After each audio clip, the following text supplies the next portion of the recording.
Animateur, producteur aux 1000 réussites, Arthur est devenu en 30 ans un personnage incontournable du PAF. Si aujourd'hui le mari de Maréva Galanté règne en maître sur le paysage audiovisuel, le chemin vers les sommets n'a pas toujours été une sinécure. Avant de devenir l'animateur le plus con de la bande FM, comme il s'était lui-même baptisé, l'ancien présentateur des enfants de la télé a galéré et s'est même fait copieusement jeter.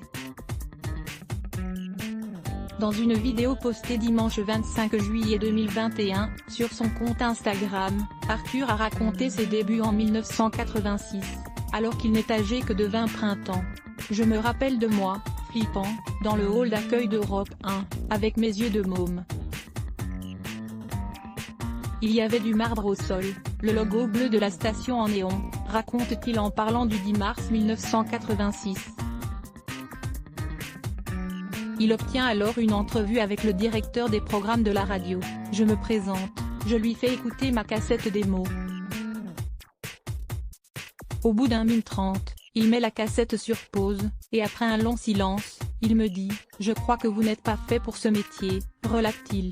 Il m'a donné la rage de lui prouver qu'il avait tort ce jour qu'il décrit comme le pire de toute sa vie. Arthur n'est pas prêt de l'oublier, car si le gamin est ressorti touché par cette rencontre, elle lui a permis de tanner son cuir encore un peu tendre.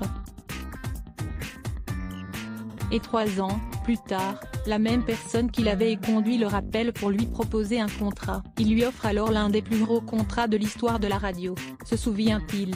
Il m'a donné la rage de lui prouver qu'il avait tort, il m'a donné la force de bosser nuit et jour, de me lever à 3 h du matin pour animer dans une cave miteuse une émission qui est devenue une des plus écoutées de France, explique l'animateur qui conclut en disant « Depuis ce jour, je sais que, dans ma vie, plus personne ne m'empêcherait de rêver grand. www.instagram.com/tv/crivisuiba .source en B d'avoir aussi, Marine l'orphelin nu face à Arthur, ces images qui font déjà jaser. À lire aussi @blogtest.